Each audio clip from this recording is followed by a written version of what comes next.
आज सकाळी सगळे घरातले जमा झाले होते बिकॉज एक 15 तारखेला आमच्या घरात लग्न आहे आणि त्याचा चून धवायचा प्रोग्राम होता म्हणून सगळ्या जणी आल्या होत्या. आणि त्याच्यानंतर सगळ्यात पहिले आम्ही चाललो होतो विहिरीवर बिकॉज तिथे जाऊन पहिले पूजा केली जाते, चून धवले जातात आणि प्लस हळदसुद्धा लावली जाते. सो ह्या सगळ्या वहिनी आणि ताई आहेत घरातल्या, तुम्हाला ऑलमोस्ट सगळ्याजणी माहितीच आहेत. आणि तिथे जाऊन पहिल्यांदा विहिरीची मस्त अशी निशिताताईने पूजा केली, कल्याणीताईने केली आणि त्याच्यानंतर इथे चून धवले जातात म्हणजेच तांदूळ धुतले जातात जे हळदीच्या दिवशी यूज करतात. ते सगळं इथे प्रोग्राम होतं. आणि त्याच्यानंतर सगळ्या 5 जणी मिळून विहिरीला हळदसुद्धा लावतात. एवढा मस्त आणि सिम्पल सोबर प्रोग्राम असतो आणि खूप मजा येते बिकॉज सगळेजणी जमा होतात ना.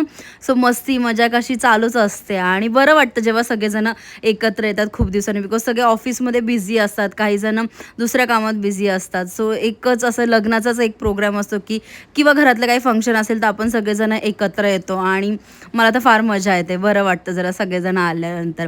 आणि त्याच्यानंतर मस्त अशी विहिरीची पूजा झाल्यानंतर हळदसुद्धा 5 जणींनी मिळून लावली. इतकं भारी ना, एकदम मस्त.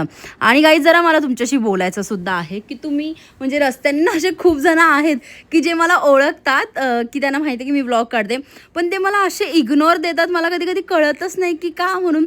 सो नंतर मी विचारते कधी की असू जेव्हा आपण जास्त पुढे जात असतो ना तेव्हा खूप जणांना ते बघवत नाही, बट मला त्याने काही फरक पडत नाही. मला जे आवडतं मी ते करणार आणि मी पुढे जाण्यासाठी मला जे म्हणजे मला ज्याच्यात इंटरेस्ट आहे मी ते करतच राहणार. भले मला थोडंसं लेट यश मिळेल पण त्याने मला काही फरक पडत नाही, बट मी माझं काम करतच राहणार. ज्यांना बोलायचं त्यांना बोलू द्या, ज्यांना नावं ठेवायची त्यांना नावं ठेवू द्या आणि ज्यांना हसायचं मागून त्यांना हसू द्या.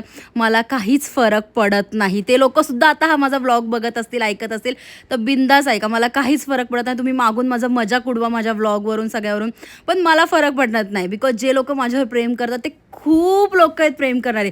तुम्ही 1%नी मला काहीच त्याने फरक पडत नाही बिकॉज मला खूप जणांचे DM पण येतात, कधी कधी मला भेटतात पण खूप जण की बोलतात पण तुझे ब्लॉग छान असतात, तू मस्त ब्लॉग बनवते आणि तुझा आवाज पण खूप छान आहे. तर मला इतकं भारी वाटतं ना, खूपच मस्त बिकॉज मी सगळा ऑफिसचा टाईम काढून प्लस मी आता नेल आर्ट शिकले तर मी त्याचासुद्धा ऑर्डर घेते, तुम्हालासुद्धा माहिती आहे. सो मी हे सगळं करूनसुद्धा ब्लॉग काढते बिकॉज मला आवड आहे म्हणून असो. आणि त्याच्यानंतर इथे अश्विनी वहिनी आणि ना दीक्षिता वहिनीची थोडीशी मस्ती चालू होती.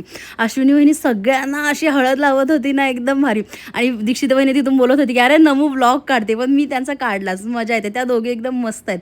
आणि त्याच्यानंतर मग हे सगळं घाऱ्यांचं पीठ दळायला जायचं होतं आणि आम्हाला काही ऊन होतं ना, आम्ही चालत जाऊ शकत नाही म्हणून आम्ही सगळे VIP आहेत म्हणून आम्हाला मस्त अशी रिक्षा पण बोलवली होती बिकॉज ऊनच एवढं होतं. VIP पेक्षा पण ना ऊन एवढं होतं ना की प्रचंड त्याचा त्रास होतो, म्हणून रिक्षा करून तिथे गेलो.